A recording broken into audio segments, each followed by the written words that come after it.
पूर्व सीएम हेमंत सोरेन की मुश्किलें बढ़ सकती है। ईडी की ओर से समन की अवहेलना को लेकर शिकायतवाद दर्ज कराया गया था, जिस पर पीएमएलए कोर्ट आज फैसला सुनाएगा। जमीन घोटाले में ईडी ने हेमंत सोरेन को 10 समन जारी किया था, लेकिन हेमंत सोरेन सिर्फ 2 समन पर पेश हुए थे, बाकी 8 समन की अवहेलना की थी। इसी को लेकर ईडी ने पीएमएलए की धारा 63 के तहत समन की अवहेलना का मामला चलाने की मांग की है।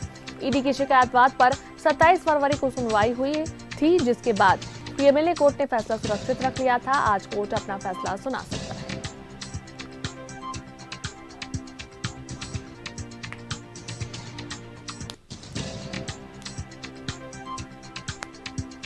तो समन की अवहेलना मामले में आज फैसला सुनाया जा सकता है। राष्ट्रीय की पीएमएलए कोर्ट आज फैसला सुना सकता है हेमंत सोरेन को लेकर। समन की अवहेलना पर ईडी ने मामला पीएमएलए में दर्ज कराया था और अब पूर्व सीएम हेमंत सोरेन की मुश्किलें बढ़ सकती है।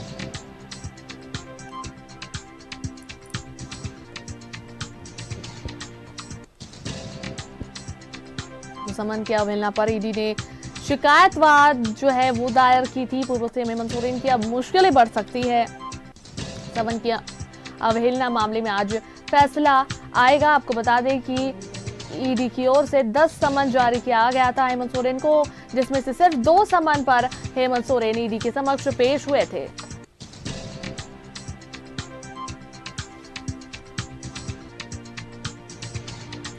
और इस पर अधिक बातचीत के लिए हमारे संवाददाता दीपक हमारे साथ जुड़ रहे हैं। सीधा उनका रुख कर लेते हैं। दीपक, देखिए, जिस तरीके से जो समन अवहेलना मामला था, जिसमें कि पूर्व सीएम रहे हमारे हेमंत सोरेन को लेकर जो है ईडी ने पीएमएलए में शिकायत दायर की थी, क्योंकि 10 समन उन्हें जारी किया गया था और उनमें से सिर्फ 2 समन पर जो है वो ईडी के समक्ष पेश हुए थे। आज फैसला आना है, क्या लगता है क्या फैसला आ सकता है, क्योंकि अब जो है उनकी मुश्किलें बढ़ती नजर आ रही है?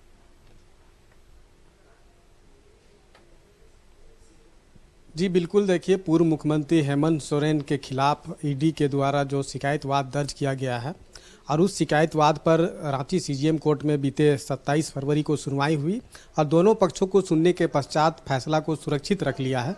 तो अब अदालत का आज फैसला आना है। आज फैसले के बिंदु पर सुनवाई है, तो अब देखना होगा कि क्या आदेश आता है, क्या फैसला सुनाया जाता है।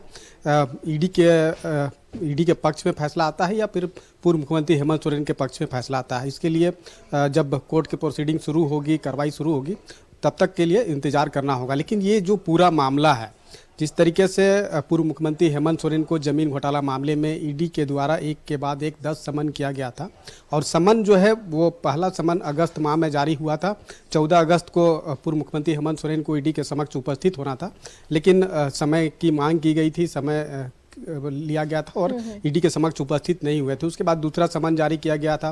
दूसरा समन के बाद पूर्व मुख्यमंत्री हेमंत सोरेन उस समन के खिलाफ जो है सुप्रीम कोर्ट गए थे। सुप्रीम कोर्ट ने उन्हें झारखंड हाई कोर्ट में जाने की जो है वो सलाह दी थी। तो फिर झारखंड हाई कोर्ट में याचिका दायर करके फिर उस मामले में सुनवाई हुई, उनकी याचिका को खारिज की गई। तो इसके बाद एक के बाद एक कह सकते हैं कि 10 समन हुआ। 8वें समन पर पूर्व मुख्यमंत्री हेमंत सोरेन ने ईडी के सवालों का सामना किया। जब ईडी के अधिकारी मुख्यमंत्री आवास पहुंच करके उनसे 8 घंटों तक पूछताछ की और उसके बाद 10वें समन पर 31 जनवरी को जब पूर्व मुख्यमंत्री हेमंत सोरेन से ईडी ने पूछताछ की और उसी पूछताछ के क्रम में जो है वो पूर्व मुख्यमंत्री हेमंत सोरेन को गिरफ्तार किया गया।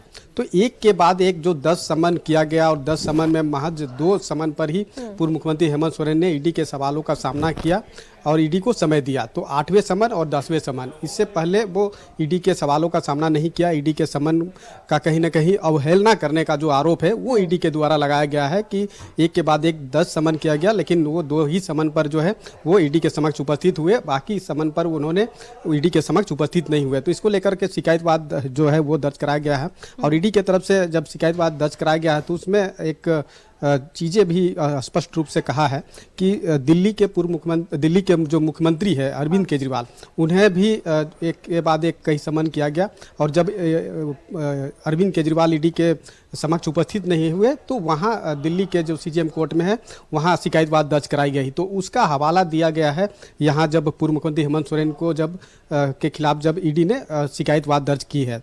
तो अब उस याचिका पे सुनवाई पूरी हो चुकी है और आज फैसले के बिंदु पर सुनवाई है। तो अब आदेश क्या आता है, क्या फैसला कोर्ट का आता है, इसके लिए फिलहाल इंतजार करना पड़ेगा। लेकिन जिस तरीके से जमीन घोटाला से संबंधित यह मामला है और इसी मामले में पूर्व मुख्यमंत्री हेमंत सोरेन की गिरफ्तारी भी हुई है, एक के बाद एक 10 समन हुआ, और जिस तरीके से सूबे की जो राजनीति का जो एक माहौल है उसमें भी कई तरह के बदलाव आए, तो कह सकते हैं कि ये पूरे मामले को लेकर के ईडी काफ़ी गंभीर है। कई दिनों तक, कुल 13 दिनों तक पूर्व मुख्यमंत्री हेमंत सोरेन को रिमांड पर लेकर पूछताछ भी की है और उस जमीन से संबंधित तमाम चीज़ों को खंगालने की कोशिश कर रही है और एक मजबूत साक्ष्य और एविडेंस की भी जो है वो तैयार करने की कोशिश कर रही है। तो अब देखना होगा कि इस मामले में रांची सीजेएम कोर्ट का क्या फैसला आता है, क्या ईडी के पक्ष में फैसला आता है या फिर पूर्व मुख्यमंत्री हेमंत सोरेन के पक्ष में फैसला आता है। इसके लिए फिलहाल इंतजार करना पड़ेगा जब कोर्ट की प्रोसीडिंग शुरू होगी और इस मामले में जब फैसला आएगा तभी तमाम चीज़ें स्पष्ट होगी।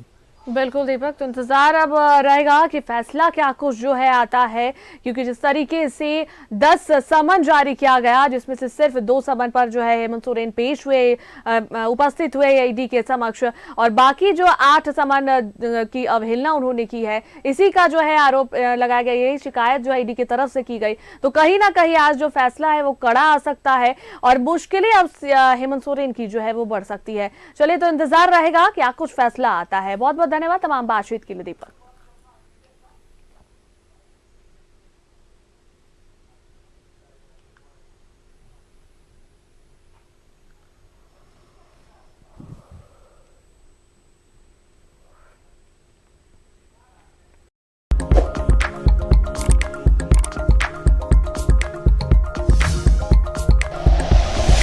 Like and share videos, subscribe करें हमारा चैनल और प्रेस करें बेल आइकॉन। न्यूज़ 11 भारत, सच है तो दिखेगा।